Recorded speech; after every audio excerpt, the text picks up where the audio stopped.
The fall of the Galactic Empire stands as one of the most pivotal events in galactic history, an implosion that brought about the end of decades of tyranny, fear, and control.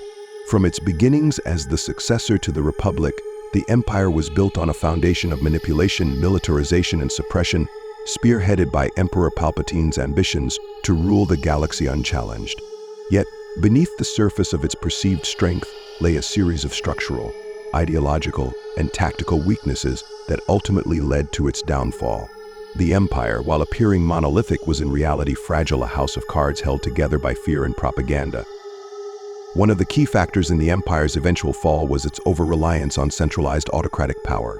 Palpatine's rule, while shrewd and calculating, relied almost entirely on his own charisma, manipulation of the dark side, and strategic appointments. The Jedi had once been a symbol of peace, justice, and balance, but Palpatine's rise to power saw the order nearly obliterated, turning their image into one of defiance rather than security. This left the Empire without the balancing force the Jedi once provided, creating a void that no military force could truly fill. Moreover, Palpatine's hold on power was rooted in secrecy and deception, both of which bred a lack of trust among his ranks and within the general populace. From the Imperial Senate on Coruscant to the governors of remote planets, loyalty to the Emperor was often shallow, born more out of fear than true allegiance. Those under him were bound by a tenuous loyalty, officers and governors who served more to save their own positions than out of any deep-seated loyalty to the Empire's ideals. This kind of enforced obedience created a system where cooperation was often strained, communication faltered, and corruption flourished. The Empire's use of terror as a tool for control was effective in maintaining fear, but failed to build a sense of unity or belonging among its subjects. The Death Star, the ultimate weapon of fear, embodied this tactic. While its sheer power could obliterate planets and stifle potential rebellions, it also symbolized the brutality of the Empire. The destruction of Alderaan was not just a demonstration of power but a severe miscalculation. Instead of cowing the galaxy into submission, it ignited resistance on an unprecedented scale. The act showed the Empire's disregard for innocent lives, which painted it as a cruel and tyrannical force, effectively pushing previously neutral or apathetic planets to take up arms in rebellion. The Rebel Alliance's growth was, in part, a direct reaction to this widespread oppression. The Empire's refusal to offer any significant reforms, along with its oppressive policies, meant that it constantly created enemies. Even those who might have been content to live under Imperial rule found themselves sympathizing with the rebellion, as they saw more worlds crushed under the Empire's iron fist. This unyielding oppression sowed the seeds of rebellion, giving rise to a coalition of freedom fighters from all corners of the galaxy. Planets, systems, and organizations that might never have allied otherwise were bound together by a shared opposition to Imperial rule. Another core weakness of the Empire was its overdependence on the Sith philosophy, which Palpatine instilled into the structure of his regime. The Sith operated on principles of self-interest, betrayal, and the pursuit of power. Palpatine's rule was emblematic of these ideals, governing through fear and manipulating others for his own gain. He promoted a similar mindset among his highest-ranking officials, creating an environment where mistrust and rivalry were constant. This philosophy backfired, as it prevented the formation of a stable leadership structure that could effectively govern without him. Grand Moff Tarkin, Darth Vader, and other influential figures wielded considerable power, yet their authority was contingent upon their ability to maintain the Emperor's favor. This dynamic meant that ambitious officers were constantly jockeying for power, undermining one another rather than working in unified cooperation. The competition fostered within the Empire's ranks weakened its cohesion, turning its leadership into a fractured network of self-serving individuals rather than a team working toward common goals. In addition to the problems within the leadership, the Empire suffered from significant structural weaknesses in its military strategy. The Imperial military was vast, boasting a seemingly endless supply of stormtroopers, starfighters, and star destroyers. However, the military's strength was largely concentrated in powerful but rigid structures. The Death Star projects represented this most significantly, as they consumed vast resources and manpower that could have been distributed more effectively across other military assets. The over-reliance on superweapons like the Death Star meant that the Empire focused on achieving fear through overwhelming power, rather than adaptable strategy and resilience. Furthermore, stormtroopers, the backbone of the Imperial forces, were highly trained but ultimately treated as expendable resources.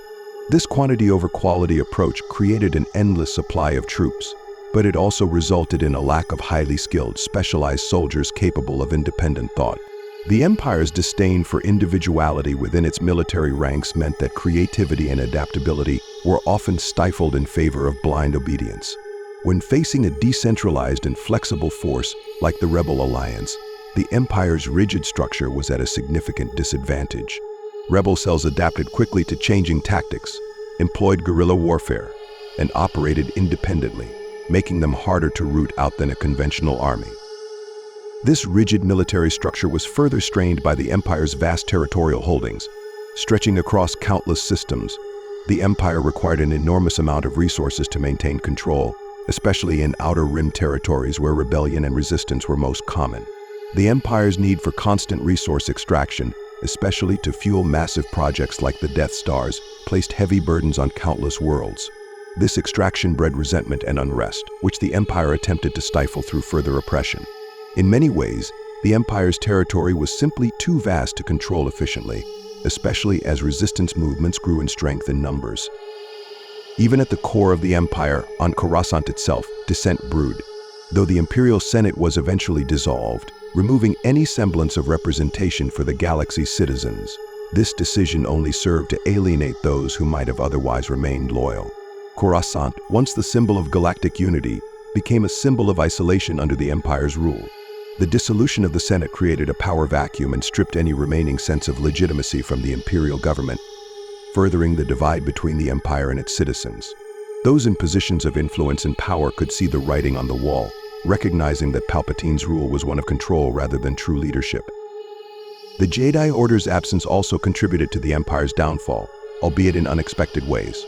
Although Palpatine orchestrated the Order's near destruction during Order 66, he could not erase the memory of the Jedi or their ideals. Their disappearance left a vacuum that nothing within the Empire could fill.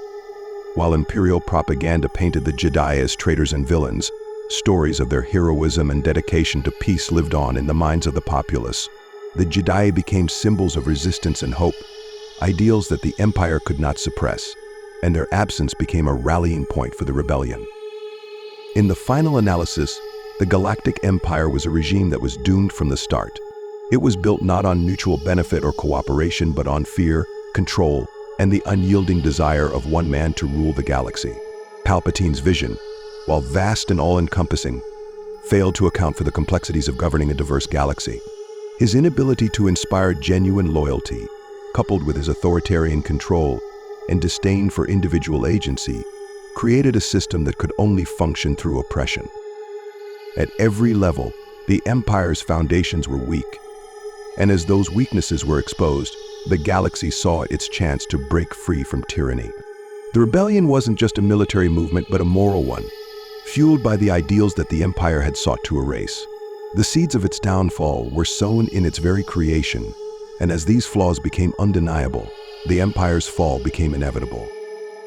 Another key factor that contributed to the Empire's downfall was its rigid social and political hierarchy, which reinforced a system of inequality that bred widespread discontent.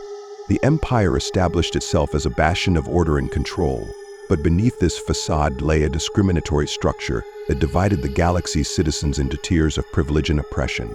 Non-human species, for example, were often viewed as inferior and subjected to discriminatory policies.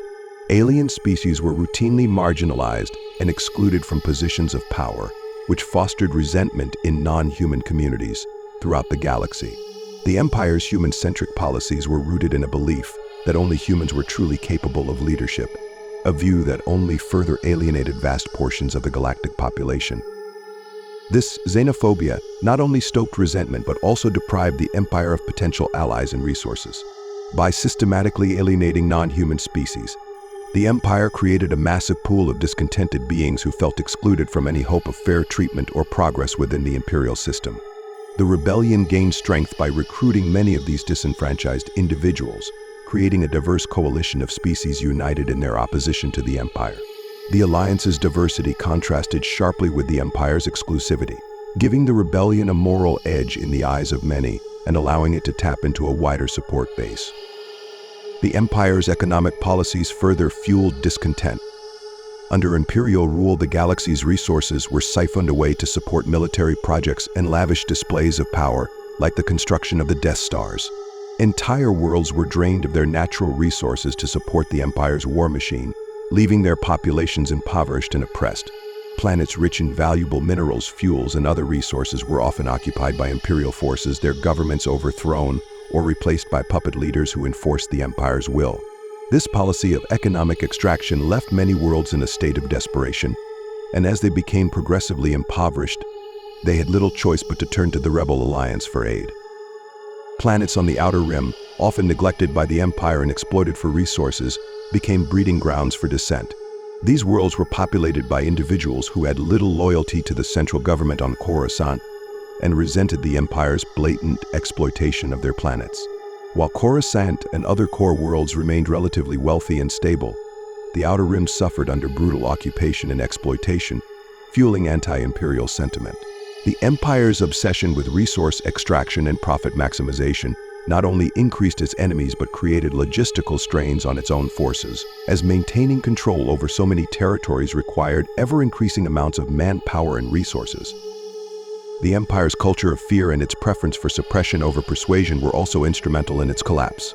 Palpatine relied on a vast network of spies, informants, and enforcers to maintain his grip on power, with the goal of creating a climate of constant paranoia. The average citizen feared speaking out against the Empire, knowing that any expression of dissent could lead to imprisonment, torture, or death. This culture of fear was effective in the short term, but over time, it created a simmering resentment that would eventually boil over. As citizens across the galaxy saw friends, family members, and leaders taken away in the night, the Empire's oppressive nature became impossible to ignore. The dissolution of the Senate was a crucial turning point in the Empire's trajectory. For all its flaws, the Imperial Senate had provided a semblance of representation for the galaxy's citizens, a venue through which local systems could at least voice their concerns. However, as the Emperor consolidated his power, he saw the Senate as an unnecessary obstacle to his control. Dissolving the Senate eliminated the last vestige of civilian influence over the Empire, a move that revealed Palpatine's true authoritarian ambitions.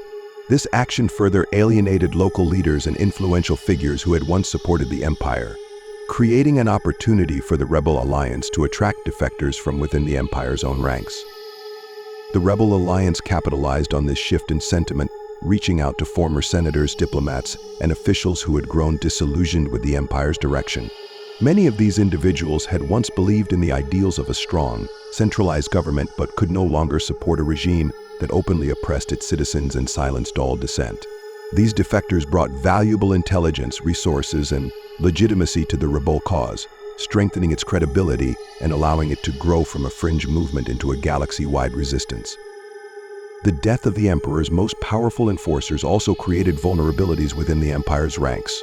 Figures like Grand Moff Tarkin and Darth Vader were both feared and respected by the Empire's military and civilian leadership. Their presence held the Empire together, acting as symbols of its power and as ruthless enforcers of Palpatine's will. Tarkin's destruction along with the first Death Star was a major blow, as he had been one of the Empire's most effective and influential leaders. The loss of Darth Vader, who had instilled fear even in the highest-ranking officials, further weakened the Empire's authority, creating an environment of uncertainty and chaos. The Empire was also slow to adapt to the decentralized nature of the rebellion. The Alliance operated in small, mobile cells, striking quickly and disappearing before the Empire could mobilize its massive fleets. The Empire's reliance on massive ships and centralized command structures made it ill-equipped to deal with this kind of guerrilla warfare. While the Empire focused on overwhelming displays of force, the rebels exploited their flexibility and adaptability, staying one step ahead and gathering support among the populace. Each rebel victory, no matter how small, served as a beacon of hope, inspiring others to join the cause and resist the Empire's rule. Ultimately, the Empire's reliance on massive centralized weapons like the Death Stars proved to be its undoing. The Death Stars, while formidable in theory, were symbols of the Empire's arrogance and overconfidence. The first Death Star's destruction at the hands of a small rebel force should have served as a warning that brute force alone was not enough to secure control over the galaxy. Yet, instead of learning from this defeat, the Empire doubled down, constructing a second Death Star in an attempt to regain its grip on the galaxy. This decision not only drained the Empire's resources but made it vulnerable to another well-coordinated rebel attack. The second Death Star's destruction and the simultaneous death of Palpatine and Darth Vader were decisive blows, leaving the Empire leaderless and disoriented. With the Emperor gone, the Empire's command structure collapsed almost immediately. The power vacuum at the top created chaos among the remaining military and political leaders, many of whom had little loyalty to each other. Without a clear successor to Palpatine or a unified vision, the Empire splintered into competing factions, each vying for control. Admirals, generals, and former governors turned on each other, seizing whatever power they could in a desperate attempt to hold onto their authority. This infighting severely weakened the Empire, allowing the new Republic and various local forces to reclaim their systems and establish independent governments. The Empire's downfall was not simply the result of a single decisive battle or a shift in public opinion. Rather, it was the culmination of years of systemic issues, misguided policies, and a failure to inspire genuine loyalty among its citizens. Palpatine's vision for the galaxy was one of absolute control, but he failed to understand the need for unity and stability. His authoritarian rule bred resentment and mistrust, fostering a rebellion that gained strength with every injustice the Empire committed. In the end, the Empire's greatest strength, its centralized power and control, became its greatest weakness. The Empire could only function as long as it had an unquestioned leader who inspired fear and obedience. When that leader fell, the entire structure collapsed, leaving a galaxy ready to embrace the ideals of freedom and democracy once again. The new Republic rose from the ashes of the Empire, seeking to build a future based on cooperation rather than fear, and the galaxy's citizens embraced this vision, hoping to leave behind the shadow of the Empire once and for all. The fall of the Galactic Empire was also deeply rooted in the Empire's disregard for the needs and desires of its citizenry. Palpatine's regime was focused solely on maintaining power and control, with little regard for the well-being or prosperity of the populations under its rule. The Empire invested in massive projects like the Death Star but neglected basic infrastructure and social services that might have built goodwill among the galaxy's inhabitants. Under Imperial rule, local economies were often destabilized, and resources were funneled exclusively toward military efforts. The citizens of the galaxy experienced firsthand the callousness of a regime that saw them as expendable, leading to widespread disillusionment. For example, in worlds like Lothal and Sullust, where Imperial presence was heavy, entire communities suffered from environmental degradation, forced labor, and economic exploitation. Industries were taken over by the Empire, and any form of dissent was swiftly and brutally crushed. The Empire's priorities were clear. Resources and productivity took precedence over the lives and livelihoods of individuals. The results were social and economic inequalities that left many feeling abandoned and resentful, creating fertile ground for the rebel alliance. Those who lost homes, families, or futures under Imperial occupation often became the most fervent supporters of the rebellion, spreading the seeds of resistance across the galaxy. Palpatine's lack of interest in winning the hearts and minds of his citizens meant that the Empire's success depended almost entirely on military strength and fear tactics. But while fear could keep populations subdued, it could not cultivate loyalty or unity. Palpatine failed to understand that lasting power requires a level of public trust and acceptance. The old Republic, despite its flaws, had fostered a sense of collective identity, with citizens seeing themselves as part of a shared enterprise. The Empire replaced that sense of unity with division and mistrust, pitting citizens against one another and using spies and informants to root out dissent. This divisive policy may have temporarily stifled organized resistance, but it also fragmented society, making it easier for rebellion to gain traction once citizens realized they were not alone in their dissatisfaction. Another significant reason behind the Empire's fall was its failure to respect or understand the Force. The Jedi had once been the guardians of peace and justice, and though Palpatine succeeded in eradicating nearly all of them, he could not erase the influence they had on the galaxy's history or culture. The Jedi represented an ideal of balance, compassion, and moral responsibility. Despite the Empire's best efforts to demonize the Jedi and portray them as dangerous relics, tales of their heroism continued to inspire hope and resilience. The Jedi became symbols of resistance, their legacy sparking the imaginations of people who longed for justice. The Force itself, which the Sith attempted to bend to their will, did not align with the Empire's oppressive goals. The Jedi Order had long taught that the Force sought balance, and Palpatine's total domination went against this principle. By removing the Jedi from the equation, Palpatine unbalanced the galaxy, creating a situation where the Force would naturally attempt to correct itself. This manifested in individuals across the galaxy, like Luke Skywalker, discovering their sensitivity to the Force and feeling called to resist the Empire. Palpatine's attempt to control the Force ultimately created a counterbalance, as the galaxy produced a new generation of Force-sensitive beings who would become instrumental in the fight against him. Luke Skywalker, in particular, became a symbol of hope and a rallying figure for the rebellion. His journey from a simple farm boy on Tatooine to a skilled Jedi Knight and eventual hero of the rebellion was an inspiration for others. The galaxy saw in him the possibility of defying the Empire's overwhelming power and succeeding.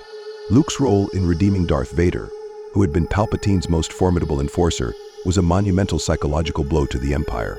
Not only did it deprive the Empire of its strongest military asset, but it also showed that even those who had fallen to the dark side could return to the light. This act of redemption sent shockwaves through the galaxy, undermining the Empire's claim of absolute control over its subjects. The symbolic value of the rebellion's leaders, such as Leia Organa, Han Solo, and Mon Mothma, also played a crucial role in the Empire's fall. Leia, as both a diplomat and warrior, represented the spirit of resistance and inspired countless others to join the cause. Her lineage as a princess from Alderaan, a planet destroyed by the Empire, lent her an unassailable moral authority. Her willingness to stand against the Empire, even after such a devastating personal loss, made her a figure of courage and resilience. Han Solo, a former smuggler who had little reason to care about galactic politics, showed that even the most unlikely individuals could be moved to fight for something greater than themselves. Mon Mothma, one of the last surviving senators, provided a sense of legitimacy and order to the rebellion, showing that it was more than just a band of insurgents, it was a genuine movement for a restored republic. The rebellion's tactics and resilience also exposed the Empire's limitations. As a bureaucratic and highly centralized organization, the Empire struggled to adapt to the rebellion's decentralized structure. The Empire's commanders were accustomed to overwhelming their enemies through sheer numbers and firepower, not the hit-and-run tactics and psychological warfare that the rebels employed. The Empire's slow response times, coupled with its reliance on fear-based control, meant that it struggled to effectively combat the rebellion. The rebels, on the other hand, could adapt quickly, shifting their strategies and locations to keep the Empire on the defensive. Every rebel victory, no matter how small, undermined the Empire's image of invincibility and encouraged more worlds to resist. The turning point of the war, of course, came with the destruction of the second Death Star at the Battle of Endor. This was not just a tactical victory, but a symbolic one, as it represented the rebellion's triumph over the Empire's ultimate weapon of fear and intimidation. The loss of the Death Star, combined with the deaths of both the Emperor and Darth Vader, left the Empire reeling. Its chain of command was shattered, and its morale was devastated. Without the central figure of Palpatine to maintain cohesion, the Empire fractured, as various leaders and regional governors began vying for power. The immediate aftermath of Endor was a chaotic period for the Empire, as it attempted to maintain control without a central leader. Some Imperial commanders sought to carry on Palpatine's legacy, while others tried to seize power for themselves. This power struggle weakened the Empire further, leading to infighting that the New Republic exploited. While some Imperial remnants continued to fight, the loss of Palpatine's central authority and the destruction of their superweapon made it nearly impossible for the Empire to mount a coordinated defense. The New Republic capitalized on this chaos, reaching out to worlds that had previously been under Imperial control. The promise of a return to democracy, justice, and freedom resonated with many who had suffered under the Empire's oppression. Former Imperial systems, tired of the constant exploitation and brutality, began defecting to the New Republic, shifting the balance of power in the galaxy. The New Republic was careful to avoid the Empire's mistakes, establishing a more decentralized government structure that allowed for local representation and autonomy, contrasting sharply with the Empire's rigid and autocratic rule. While the Empire continued to exist in some form for years after Endor, it was a shadow of its former self. The New Republic's steady gains, combined with the Empire's internal strife, led to the gradual erosion of Imperial control. Over time, former Imperial territories either joined the New Republic or became independent, chipping away at what little remained of the Empire's influence. The New Republic, though not without its challenges, managed to restore a sense of hope and stability to the galaxy, proving that the ideals of freedom and justice could triumph over oppression and tyranny. In the end, the Empire's downfall was the result of a complex interplay of factors.